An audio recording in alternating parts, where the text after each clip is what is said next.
Soyons clairs, ta vie est pleine de choses qui ne te servent tout simplement pas, qui te gênent et te volent ton énergie. Mais t'es-tu déjà demandé pourquoi tu continues à les porter? Parfois, le plus grand acte de rébellion n'est pas de faire du bruit, mais d'éliminer en silence tout ce qui ne nous apporte rien. Les relations toxiques, dehors. Les habitudes autodestructrices, de même. Et non, tu n'as pas besoin d'en faire un spectacle ou d'attendre l'approbation de qui que ce soit. Dans la vidéo d'aujourd'hui, je vais t'apprendre à suivre le conseil de la philosophie stoïcienne. Lâche prise sur ce que tu ne peux pas contrôler et libère-toi. Parce que, mon ami, la vie est bien trop courte pour rester piégé dans les attentes des autres. Je vais te montrer étape par étape comment éliminer ces 10 choses qui, sans aucun doute, font de ta vie un chaos. Non seulement un chaos physique, mais aussi mental, qui te détruit plus vite que tu ne le penses. Tu seras surpris par la dernière chose, car elle te laissera sans voix. Alors commence aujourd'hui, en silence, sans excuse. En fin de compte, ce que tu laisses derrière toi en dit bien plus sur toi que ce que tu cherches à retenir. Es-tu prêt à commencer à vivre vraiment? Mais avant de débuter, écoute bien cette histoire qui t'aidera à mieux comprendre la sagesse contenue dans ce matériel. Dans un village isolé près de la mer, vivait une jeune pêcheuse nommée Helena. Elle était reconnue pour son habileté à naviguer dans les eaux les plus turbulentes et pour sa grande capacité à pêcher, même lors des jours les plus difficiles. Cependant, au fil des années, Helena avait accumulé une grande quantité de filets et d'outils cassés qu'elle ne utilisait plus, mais qu'elle gardait par simple habitude. Malgré cela, chaque fois qu'elle partait en mer, l'espace dans son petit bateau était encombré d'objets qui rendaient son travail plus difficile. Un jour, alors qu'elle se préparait pour une longue journée en mer, une tempête violente éclata. Les vagues secouaient son bateau et Helena réalisa que l'excès de choses qu'elle transportait l'empêchait de manœuvrer facilement. Durant des heures, elle lutta contre la tempête, mais elle ne pouvait s'empêcher de ressentir que non seulement les vagues étaient son ennemi, mais aussi le poids inutile qu'elle portait. Au bord du désespoir, Helena prit une décision difficile, mais nécessaire. Elle commença à se débarrasser de ce qui ne lui servait pas. D'abord, elle jeta les filets cassés à la mer, puis les vieilles cordes effilochées, et finalement même certains objets personnels qu'elle gardait par attachement, mais qui ne lui étaient d'aucune utilité. Avec chaque chose qu'elle abandonnait, son bateau devenait plus léger, et elle pouvait mieux manœuvrer. À mesure qu'elle jetait les objets inutiles par-dessus bord, Helena ressentait un poids se libérer. Les vagues continuaient de frapper avec force, mais Helena ne se sentait plus piégée par le poids du passé. Grâce à cette action, elle parvint à rester à flot et finalement, lorsque la tempête s'apaisa, elle put retourner au port, épuisée, mais saine et sauve. Quand ses compagnons pêcheurs la virent revenir, ils lui demandèrent comment elle avait réussi à survivre à la tempête. Helena, avec un sourire paisible, leur répondit « Il y a des moments dans la vie où nous nous accrochons à des choses dont nous n'avons pas besoin. Objets, souvenirs ou même personnes qui ne font qu'alourdir notre voyage. Ce n'est qu'en décidant de lâcher l'inutile, en silence et sans drame, que nous trouvons la liberté de progresser plus facilement. » La morale de cette histoire est que, dans la vie, il y a de nombreuses choses que nous devons éliminer en silence pour pouvoir avancer. Parfois, la charge que nous portons nous empêche de naviguer sereinement, et ce n'est qu'en la laissant aller que nous découvrons notre véritable chemin. Avant de commencer avec la première leçon, si tu trouves ces vidéos utiles, je t'encourage à t'abonner et à activer les notifications pour rester informé des dernières nouveautés. Allons-y. 1. La peur de l'opinion des autres. T'es-tu déjà demandé combien de décisions de ta vie tu as prises uniquement par peur de ce que les autres pourraient penser? Oui, cette peur qui s'infiltre sous ta peau et t'empêche d'être toi-même. C'est comme si tu vivais sur une scène, sous l'œil critique d'un public qui, en réalité, ne te prête même pas attention. Car tu sais quoi? La plupart du temps, les gens sont trop occupés à gérer leurs propres insécurités pour te juger. Mais malgré cela, tu restes paralysé. La peur du jugement des autres est un parasite silencieux qui se nourrit de tes rêves. Il s'accroche à ton dos et te murmure à l'oreille chaque fois que tu envisages de faire quelque chose de différent ou d'audacieux. Que vont penser les autres?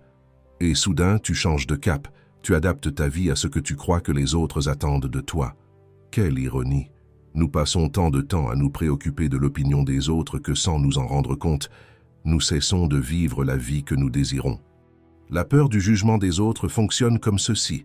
Elle nous pousse à plaire à des personnes qui, dans bien des cas, ne font même pas partie de nos relations proches. C'est comme si notre boussole interne était déréglée. Au lieu de suivre le nord de notre intuition, nous suivons le sud dicté par la société. Tu portes le masque qui correspond le mieux aux attentes du moment, au travail, avec tes amis et même sur les réseaux sociaux. Mais qu'en est-il de ton vrai toi, celui qui se cache sous des couches de sourires forcés et d'opinions empruntées? Parfois, cette peur du « qu'en dira-t-on » est subtile. Elle se déguise en prudence. Ce n'est peut-être pas le bon moment. Je ne suis peut-être pas assez bon. Ce sont des excuses déguisées en sagesse qui cachent en réalité ce même monstre, la peur du jugement des autres. Pendant ce temps, tes rêves restent en suspens, attendant un meilleur moment qui n'arrive jamais. Pour éliminer cette peur une fois pour toutes, nous devons pratiquer la philosophie stoïcienne. Sais-tu ce que disent les stoïciens? Que nous ne pouvons pas contrôler ce que les autres pensent de nous, mais que nous pouvons contrôler notre réaction face à cela. Ça a l'air facile, mais ça ne l'est pas. Cela nécessite un exercice constant d'introspection et de courage. Il s'agit d'apprendre à vivre pour toi, à prendre des décisions parce qu'elles te rendent heureux, toi, et non parce qu'elles répondent aux attentes des autres. La vie est trop courte pour la vivre sous l'ombre de l'opinion d'autrui. Un bon exercice est de commencer à éliminer en silence les choses qui n'ajoutent pas de valeur à ta vie, celles qui ne sont là que pour satisfaire les autres. Tu te sens obligé de maintenir une certaine image? Tu as opté pour une carrière qui ne te passionne pas parce que c'était ce qu'il fallait faire? Détache-toi de ces charges. Commence par de petites décisions. Dis non à des plans qui ne t'intéressent pas. Fais quelque chose que tu as toujours voulu faire, mais que tu avais peur d'essayer par peur du jugement des autres. Chaque petite action te libérera. Je ne vais pas te mentir, ce n'est pas facile. Certains jours, le poids du jugement des autres semblera trop lourd, mais c'est dans ces moments-là que tu dois te rappeler que chaque fois que tu choisis de vivre en fonction de ce que pensent les autres, tu perds une part de toi-même. C'est une sorte de mort lente et silencieuse que tu peux éviter en ayant le courage d'être fidèle à toi-même. Alors, commence à éliminer ces choses en silence. Pas besoin de faire une grande annonce au monde. Laisse simplement de côté ce qui ne t'appartient pas. Apprends à faire confiance à ton propre jugement, à valoriser ce que tu penses de toi plus que ce que les autres pourraient en penser. Parce qu'au bout du compte, la seule personne à qui tu dois rendre des comptes, c'est toi-même. Comme Carl Jung l'a bien dit, la liberté commence au moment où tu cesses de te soucier de ce que les autres pensent de toi. De les relations toxiques. Il y a une phrase que j'aime beaucoup. Il n'y a pas pire aveugle que celui qui ne veut pas voir. Tu l'as sûrement déjà entendu, non? Ce qui est curieux, c'est que nous appliquons souvent cette cécité sélective à nos propres relations. Nous nous habituons à côtoyer des personnes qui, d'une certaine manière, nous enlèvent plus qu'elles ne nous apportent. Oui, je parle de ces relations toxiques qui, sans que tu t'en rendes compte, te drainent peu à peu ton énergie. Et le pire, c'est que parfois tu t'accroches à elles comme si elles étaient indispensables. Je ne parle pas seulement de relations amoureuses. Les relations toxiques peuvent se trouver partout, dans la famille, dans le cercle d'amis, au travail. Ce qui est encore plus surprenant, c'est que personne ne t'oblige à les entretenir. Mais là tu es, tolérant en silence, comme si lâcher prise était une offense au monde. Pourquoi faisons-nous cela? Peut-être parce qu'on nous a appris que couper les liens est un signe de faiblesse, de froideur, comme si le simple fait d'éliminer quelqu'un de ta vie était un acte de méchanceté.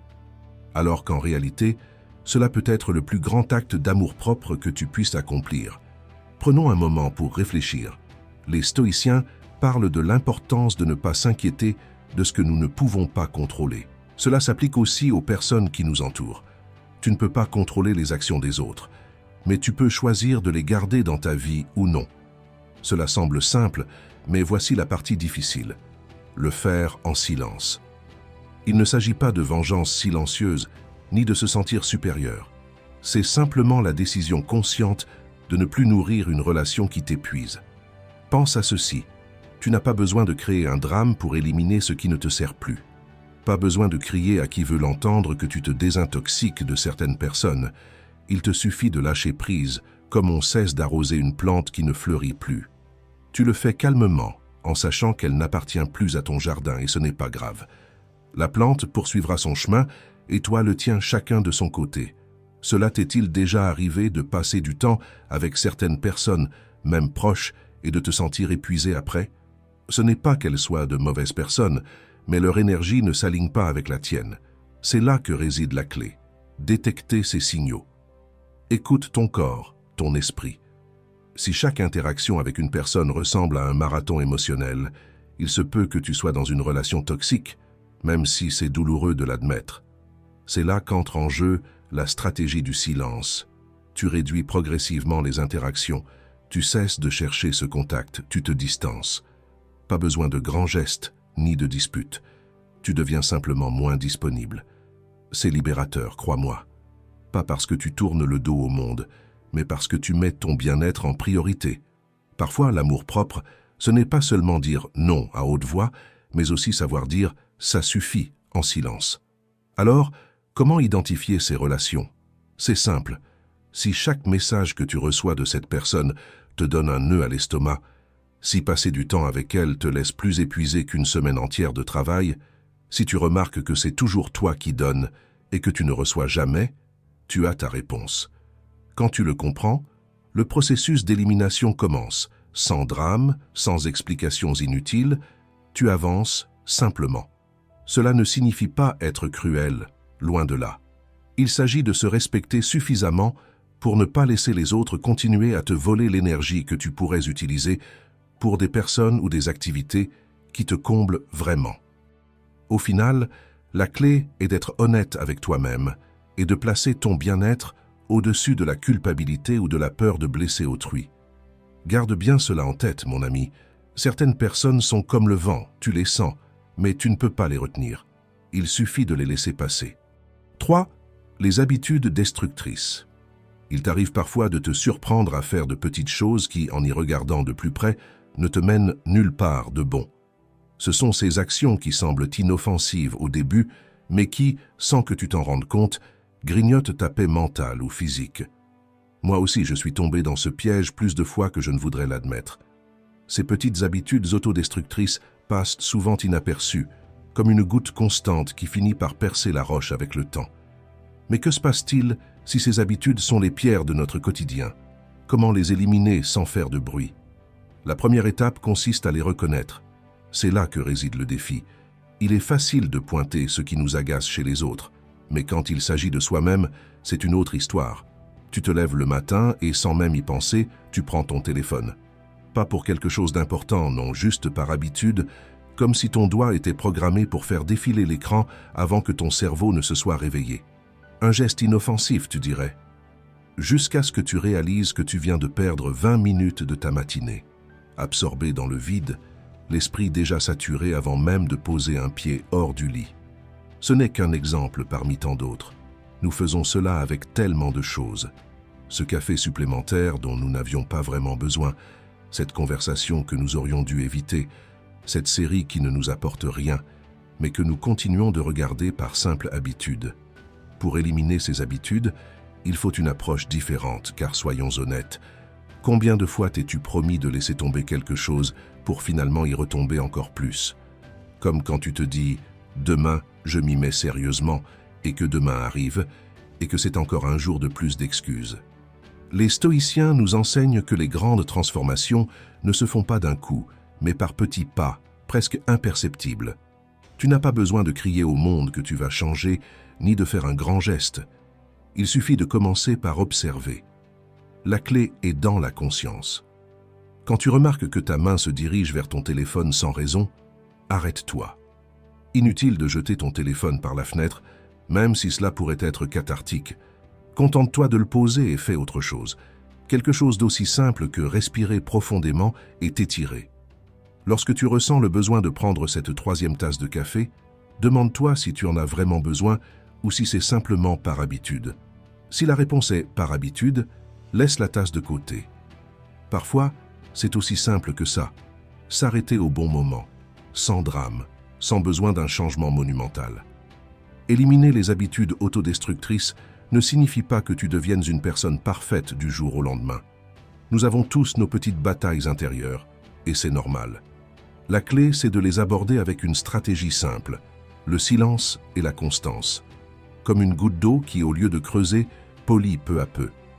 Et si, un jour, tu te sens stagné, pense à ceci. Ce qui est aujourd'hui un petit effort deviendra avec le temps une grande victoire.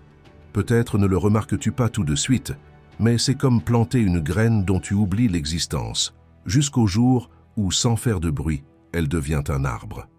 La prochaine fois que tu repères une de ces habitudes qui te privent de ton énergie plus qu'elle ne t'en donne, élimine-la en silence.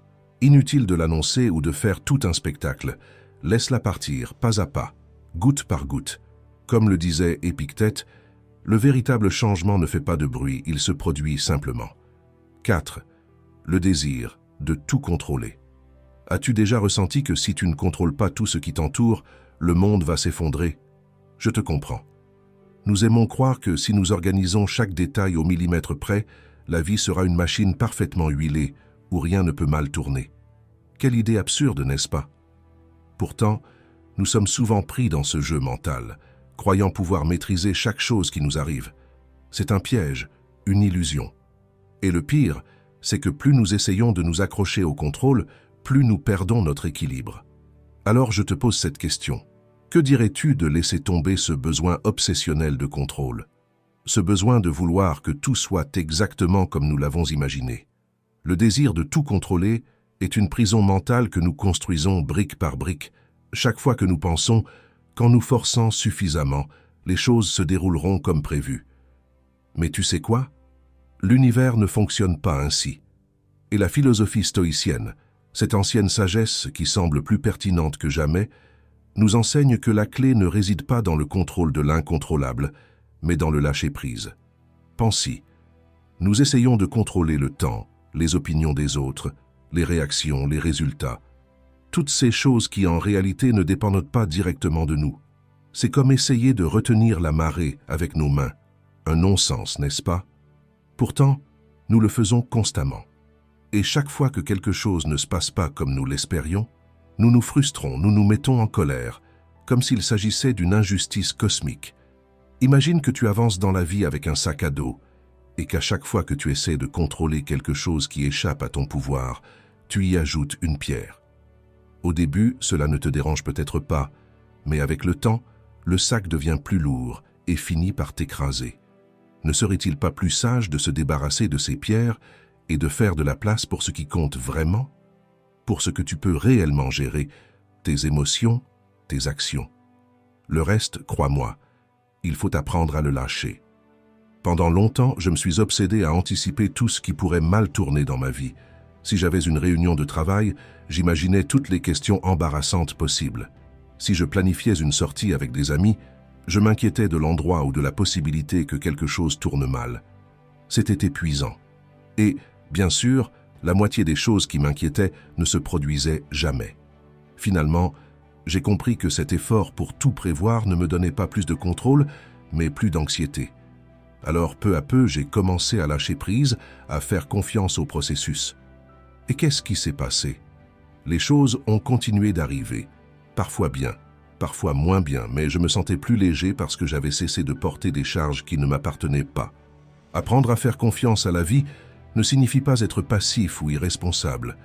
C'est avoir la maturité d'accepter que certaines choses échappent à notre contrôle et que cela est parfaitement acceptable. Élimine en silence de ta vie ce besoin de tout contrôler. Laisse de la place pour l'imprévu, pour la surprise, pour ce qui ne dépend pas de toi. Ce n'est pas une invitation à regarder passivement la vie défiler, mais plutôt à te libérer de ce poids inutile, en acceptant qu'une partie du chemin ne dépend tout simplement pas de toi. Et c'est très bien ainsi. En fait, c'est libérateur. Souviens-toi, parfois lâcher prise est la forme la plus puissante de contrôle. Comme le disait Marc Aurèle dans ses méditations, le véritable contrôle réside dans la capacité de lâcher ce qui ne peut être contrôlé. 5. Les attentes irréalistes. Je ne sais pas pour toi, mais j'ai passé une grande partie de ma vie à croire que je devais être parfait. On ne me l'a pas demandé explicitement, mais c'était là, dans l'air, entre les remarques bienveillantes, les regards d'approbation et cette comparaison silencieuse avec les autres. J'ai grandi avec la conviction que satisfaire les attentes des autres, et pire encore, les miennes, étaient synonymes de réussite. Quelle grande illusion! Si tu y penses, tenter de remplir des attentes irréalistes, c'est comme essayer de remplir un puits sans fond avec un seau percé. Tu n'y arrives jamais. Tu es constamment épuisé, et à la fin, il ne reste qu'une mare de frustration à tes pieds. Le plus ironique, c'est que beaucoup de ces attentes ne sont même pas les nôtres. Elles sont construites par les autres, la famille, les amis, la société. Et bien sûr, nous les adoptons, car dans notre quête de nous améliorer, nous décidons que nous devons les réaliser.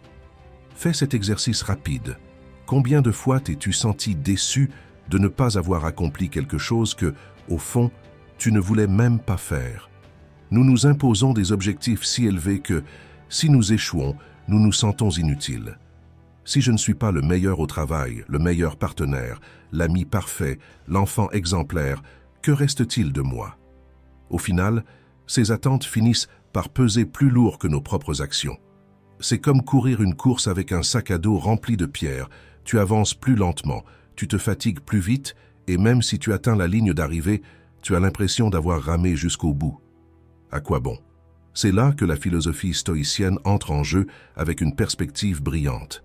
Les stoïciens disent que tu ne peux pas contrôler ce que les autres pensent de toi, ni garantir que l'univers te sourira. Ce que tu peux faire, en revanche, c'est contrôler ta réaction face à cela. La clé, alors, est d'alléger le poids de ces attentes. Si tu t'attends moins de toi-même et des autres, ce n'est pas de la complaisance, c'est de la libération. Tu n'es plus lié à cette pression constante de satisfaire l'impossible.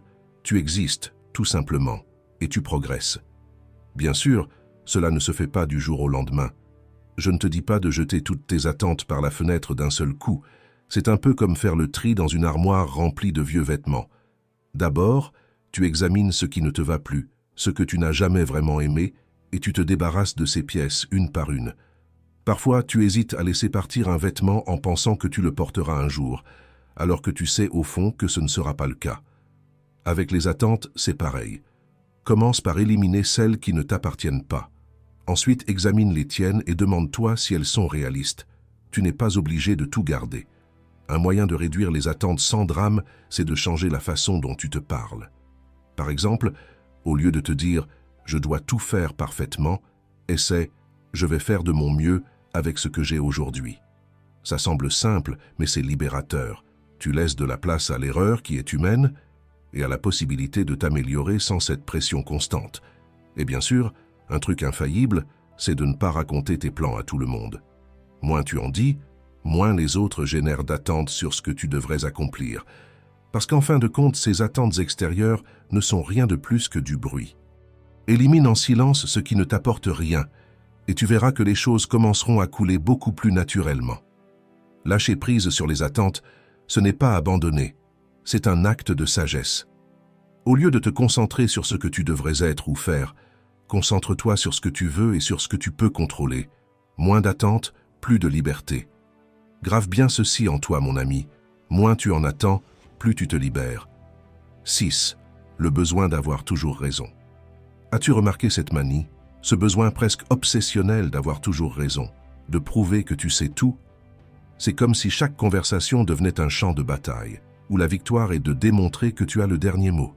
Une lutte silencieuse, mais implacable. Le pire, c'est que cette guerre que tu mènes n'est pas vraiment contre les autres, mais contre toi-même. Chaque fois que tu insistes pour avoir le dernier mot, c'est comme si tu devais te convaincre que ta valeur dépend de ça. Pas épuisant tout ça. On nous a appris à penser qu'il fallait toujours avoir la bonne réponse, comme si se tromper était une faiblesse. La société, les réseaux sociaux, même les réunions de famille, nous poussent à croire que l'erreur est synonyme d'échec. Mais je vais te dire un secret. Parfois, avoir raison est la dernière chose qui compte. La philosophie stoïcienne nous parle justement de l'importance d'accepter ce que nous ne pouvons pas contrôler. Et je vais te dire quelque chose. Tu ne peux pas contrôler la perception que les autres ont de toi. Cette course sans fin, pour prouver que tu sais tout, ne te mènera nulle part. Elle te rendra simplement plus anxieux, plus frustré et au final plus seul. Il est peut-être temps de supprimer en silence ce besoin d'être toujours le plus intelligent dans la pièce. Pose-toi cette question. Qu'est-ce que j'y gagne vraiment à avoir toujours raison? Une médaille invisible? Je ne crois pas.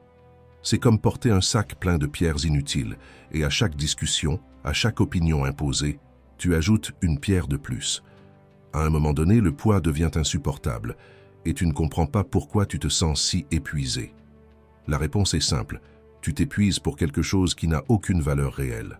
La prochaine fois que tu ressens cette urgence de prouver que tu as raison, essaie de te taire, pas par résignation, mais par libération.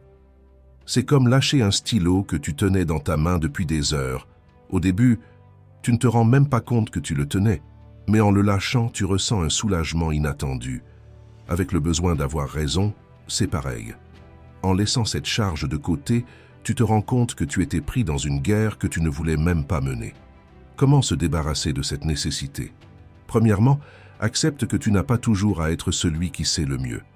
Il n'y a rien de mal à se tromper ou à ne pas avoir d'avis tranché sur chaque sujet. Tu n'es pas dans un concours de sagesse. Deuxièmement, apprends à écouter non pas pour répliquer, mais pour comprendre. Il y a une grande différence entre entendre et écouter. La première est une fonction biologique, la seconde est un art que peu maîtrisent. Et crois-moi, quand tu écoutes vraiment, tu cesses de ressentir cette anxiété de devoir corriger ou imposer ton point de vue. Enfin, apprends à apprécier le silence, les pauses, les moments où une réponse n'est pas nécessaire. Parfois, le meilleur argument est de laisser les autres avoir le dernier mot, car au bout du compte, gagner une dispute n'est pas la même chose qu'avoir la paix. Alors, cela vaut-il vraiment la peine d'avoir toujours raison au détriment de ta tranquillité? Je ne crois pas. La prochaine fois que tu te retrouves en conversation et que tu sens cette envie irrésistible de corriger ou d'imposer ton opinion, prends une grande respiration, lâche le stylo et laisse aller. La paix que tu ressentiras sera bien plus précieuse que n'importe quelle victoire éphémère. Et si cela peut te rassurer, pense aux stoïciens. Ils savaient que la véritable sagesse ne réside pas dans le fait d'avoir raison, mais dans la capacité de lâcher prise. Comme le disait Sénèque, le véritable savoir, ce n'est pas de gagner toutes les batailles, mais de savoir quand il vaut mieux ne pas les livrer. 7. Le bruit numérique. As-tu remarqué combien tu es soudainement entouré de bruit numérique? Je ne parle pas seulement des voitures qui passent dans la rue ou du voisin qui perce le mur, mais de cet autre bruit, celui qui est dans ta poche, entre tes mains, devant tes yeux. Les réseaux sociaux, les notifications incessantes, les messages qui n'arrêtent pas de tomber. Tout semble conçu pour te distraire, pour te maintenir dans un état d'alerte constant.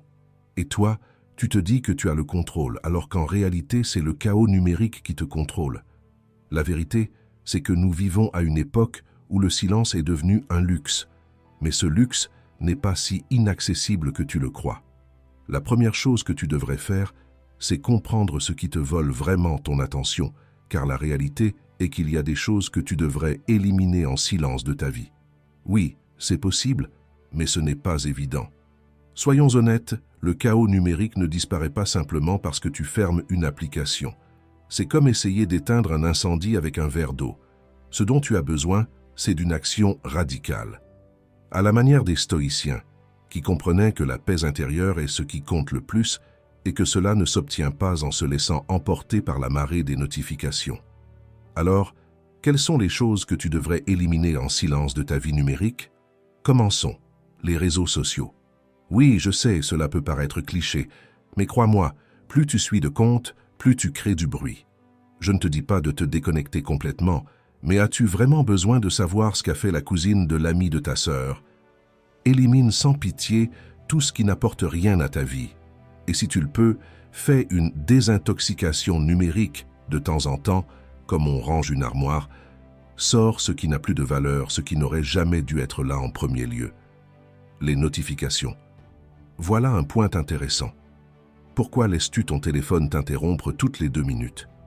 Chaque fois qu'il vibre ou que tu entends un son, ton cerveau est en alerte. Cela te vole non seulement du temps, mais aussi de l'énergie mentale. Désactive toutes les notifications qui ne sont pas essentielles. Au début, tu ressentiras peut-être un peu d'anxiété, comme s'il te manquait quelque chose. Mais ensuite, tu verras à quel point c'est agréable de reprendre le contrôle de quand et comment tu consultes ton téléphone. Le FOMO, la peur de manquer quelque chose. Ah, ce grand ennemi moderne. Nous vivons avec cette sensation que, Si nous ne sommes pas connectés, nous allons manquer quelque chose d'important. Mais voici une vérité inconfortable. Ce qui compte vraiment ne se trouve pas sur un écran, mais dans ce qui t'entoure, dans les personnes et les moments que tu ne vois pas, absorbés par le dernier mème viral. Laisse tomber ce besoin d'être partout à la fois, car plus tu essaies de tout capter, plus tu perds de ce qui a vraiment de la valeur. Une fois que tu élimines ce bruit inutile, quelque chose de magique se produit. Tu commences à entendre ce qui compte vraiment. Le silence numérique est la première étape pour te reconnecter avec toi-même, avec tes idées, avec tes vraies priorités. Et c'est là que la philosophie stoïcienne entre en jeu.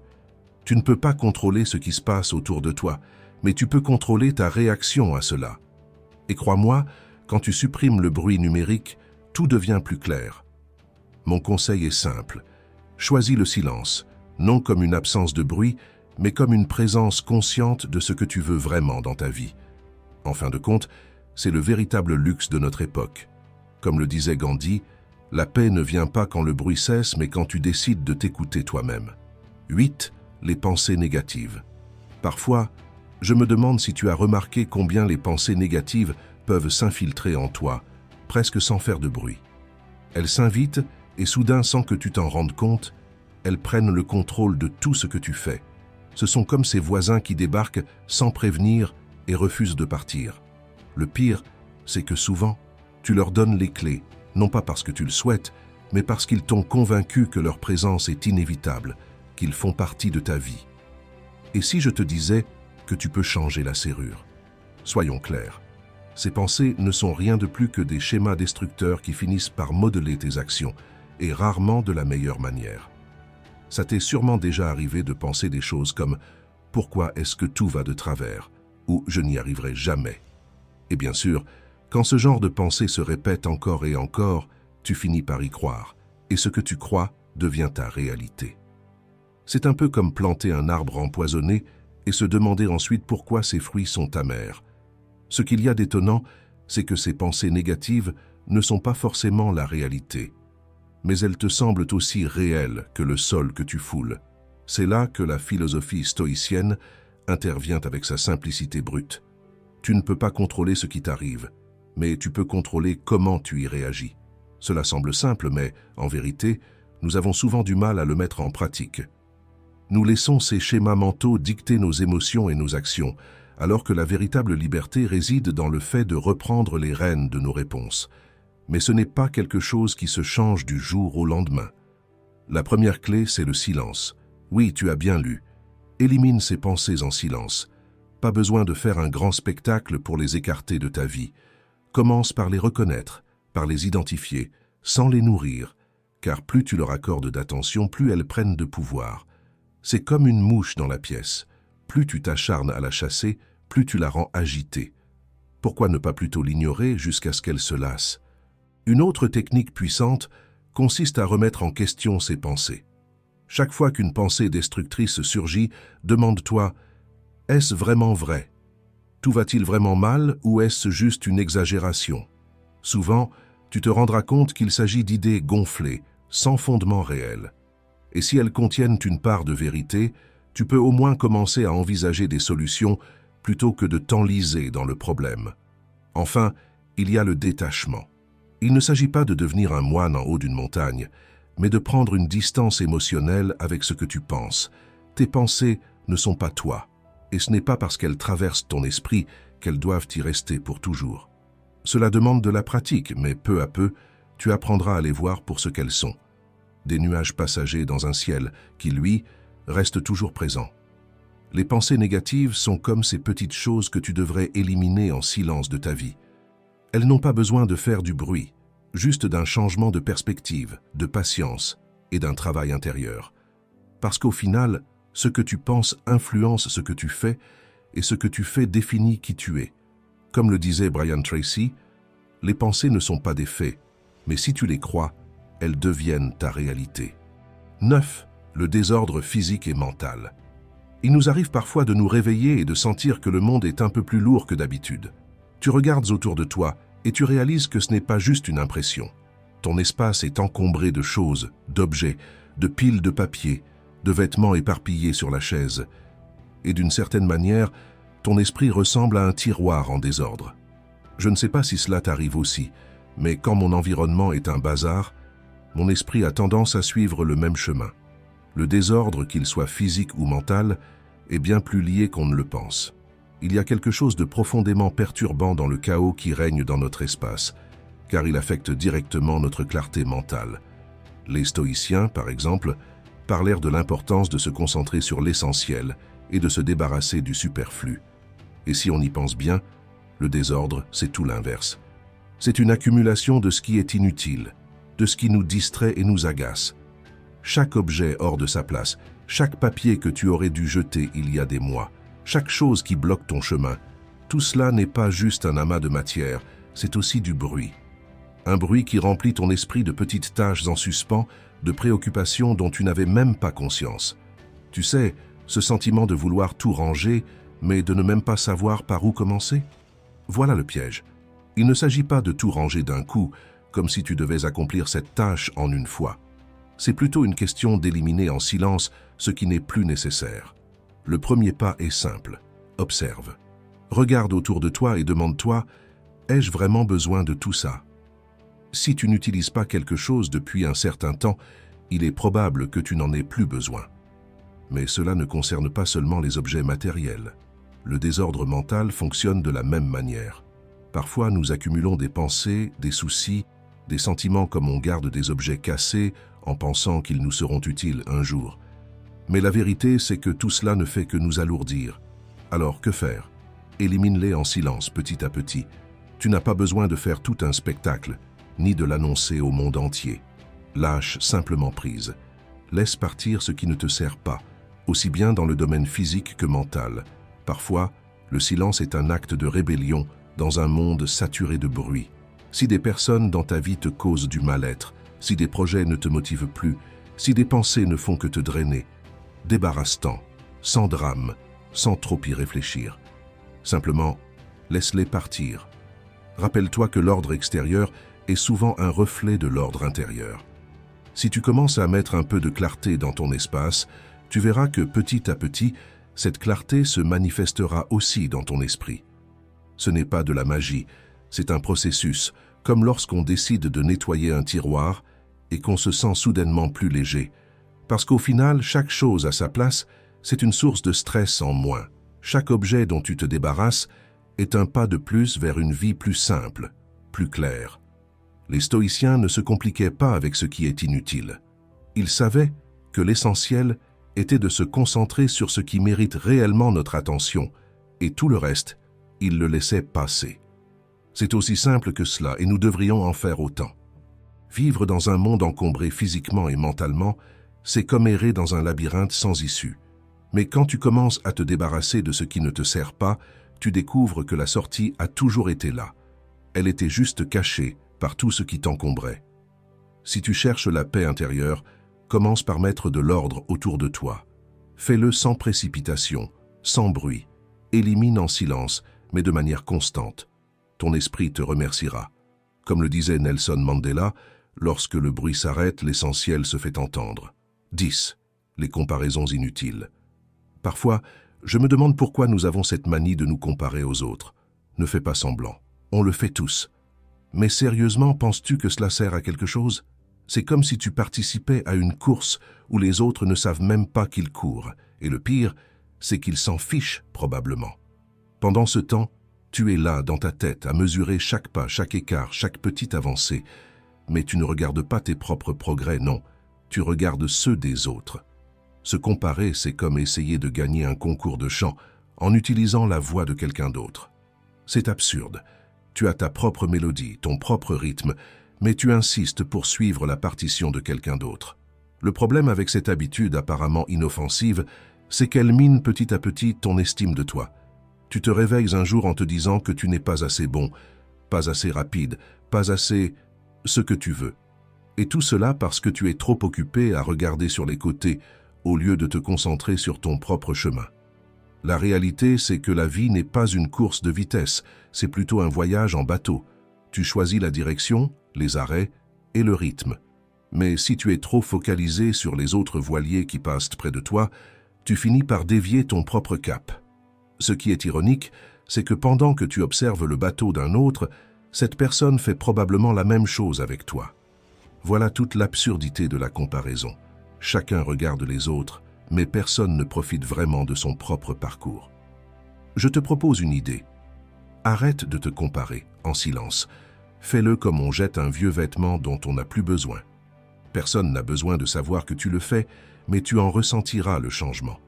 Parce que se comparer aux autres, ce n'est pas seulement inutile, c'est une forme de trahison envers toi-même. C'est dire à ton moi intérieur qu'il n'est pas suffisant, que tu dois être quelqu'un d'autre pour avoir de la valeur. Mais si tu y réfléchis, cette mentalité n'a aucun sens. Les stoïciens le disaient déjà, la seule comparaison qui vaille, c'est celle que tu fais avec toi-même, avec la personne que tu étais hier. Alors, que fais-tu lorsque cette petite voix intérieure commence à se comparer?